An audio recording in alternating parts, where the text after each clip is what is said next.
जय हिंद दोस्तों, आज की इस वीडियो में समझने वाले बजट क्या होता है, क्योंकि अभी हाल में क्या है बजट बहुत चर्चा का विषय चल रहा है। जैसे कि 1 फरवरी को हमारी वित्त मंत्री निर्मला सीतारमण जी ने क्या है कि बजट प्रस्तुत किया है। बजट क्या होता है इसके बारे में हम डिटेल में समझने वाले हैं। देखिए बजट क्या होता है, सिंपल से क्या है, एकदम आम भाषा में समझेंगे जिससे आपको सब चीजें क्लियर हो जाएगी। बजट क्या है, बजट यार एक प्रकार का भाषण है। क्या है बजट, एक प्रकार का बहुत लंबा भाषण है जिसमें क्या है दो चीजों पर बात की जाती है, जिसमें हम रेवेन्यू और क्या है एक्सपेंडिचर। रेवेन्यू मतलब राजस्व, जिसमें हम क्या है कि भारत सरकार को कहाँ से पैसे आते हैं, और क्या एक्सपेंडिचर मतलब कहाँ पैसे खर्च करना है। ये दो चीजों पर बात की जाती है। बजट पेश करने का अधिकार राष्ट्रपति को है, लेकिन राष्ट्रपति यह काम किसी भी मंत्री से करवा सकता है। अमूमन यह राष्ट्रपति यह काम वित्त मंत्री से करवाता है। वर्तमान समय में हमारे वित्त मंत्री निर्मला सीतारमण जी हैं। तो बजट प्रस्तुत करने का अधिकार राष्ट्रपति का है, लेकिन ये अमूमन ये काम किससे करवाया जाता है, वित्त मंत्री से करवाया जाता है। तो बजट में दो चीजों पर हमेशा बात की जाती है, जो कि हमारा होता है राजस्व। राजस्व मतलब कि भारत सरकार को कहां से पैसे आएंगे, ये हमेशा आगामी वर्ष के लिए बात की जाती है। मतलब कि अभी क्या है आने वाले वर्ष में कितने पैसे हमें प्राप्ति होगी, कितने पैसे की प्राप्ति होगी, और उस पैसे को हम कहाँ खर्च करने वाले हैं। जाहिर सी बात है आने वाले महीने में आपको भी मालूम चल जाता होगा कि आपके घर से कितने पैसे आने वाले हैं। जैसे कि आपको मान लीजिए एडमिशन करवाना है, या कहीं कह सकते हो कि आपको किताबें कापियाँ लेना है, तो वैसे में आपको मोटा मोटा आइडिया लग जाता है कि आपको कितने पैसे आने वाले हैं। उसी प्रकार के भारत सरकार को भी यार देश चलाना रहता है, तो उसी प्रकार से क्या है उसको एक मोटा मोटा आइडिया लग जाता है कि इतने इतने क्षेत्र से हमें इतने इतने पैसे आते हैं। तो सबसे पहले वित्त मंत्री हमें क्या है, जो हमारा भाषण होता है बजट, उसमें बताती है रेवेन्यू के बारे में, राजस्व के बारे में। राजस्व में यह बताया जाता है कि हमें क्या है इस बार का लक्ष्य है कि इनकम टैक्स से, जैसे कि भारत सरकार के पैसे कहाँ से आते हैं, कुछ क्षेत्र से आते हैं। जैसे कि हमारे क्या है इनकम टैक्स हो गया, जीएसटी से हो गया, और उसमें बताया जाएगा आपके भाषण में कि हमें क्या है इस बार का हमारा लक्ष्य है कि जीएसटी से इतने पैसे आएंगे, आपके इनकम टैक्स इतने पैसे आएंगे,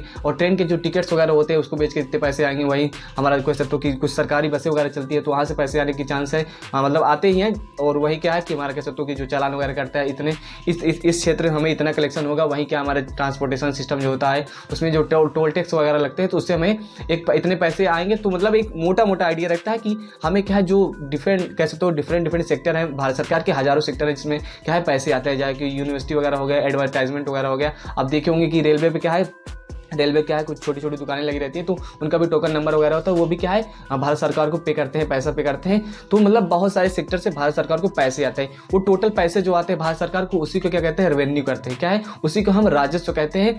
तो वो हमारे सबसे पहले वित्त मंत्री में बताती है राजस्व की हमें डिफरेंट क्या है डिफरेंट सेक्टर से, क्षेत्र से हमारे क्या है पैसे इतने इतने आ जाएंगे। तो उसके बाद क्या है एक लंबा भाषण रेवेन्यू के बाद, उसके बाद क्या है वित्त मंत्री आराम करती है, उसके बाद बताती है कि अब वो एक्सपेंडिचर पे चर्चा करती है कि एक्सपेंडिचर पहले क्या हो, रेवेन्यू हो गया, राजस्व हो गया, उसके बाद एक्सपेंडिचर मतलब व्यय मतलब कहाँ वो पैसे खर्च करेंगे। तो उसमें बताया जाता है कि शिक्षा के क्षेत्र में हम इस बार क्या है कि नई शिक्षा लागू करने वाले हैं। मतलब ऐसा बताया जाता है कि नई शिक्षा नीति लागू करने वाले हैं, कुछ और एम्स कॉलेज खोलने वाले हैं, कुछ लैब वगैरह खोलने वाले हैं। तो ऐसा शिक्षा के क्षेत्र में कुछ टाइम भाषण देंगी। फिर उसके बाद रेलवे से क्षेत्र के बारे में भाषण देंगी कि इस बार क्या हम कुछ नई रेल लाइनें यहाँ से यहाँ तक लेके जाने वाले हैं, कुछ मेट्रो रेल चलाने वाले हैं, उसके बाद सुंदरीकरण करने वाले हैं, रेलवे का दोहरीकरण करने वाले हैं। तो इसके बाद रेलवे के बारे में कुछ टाइम बताया जाता है। फिर उसके बाद ट्रांसपोर्टेशन सिस्टम में कह सकते हो कि कंस्ट्रक्शन में जो हमारा कह सकते हो कि यहाँ एक स्थान से दूसरे स्थान तक इतना रोड बनाया जाएगा, ये सब कह सकते हो कि हमारा एक्सप्रेसवे बनेगा, हाईवे बनेगा।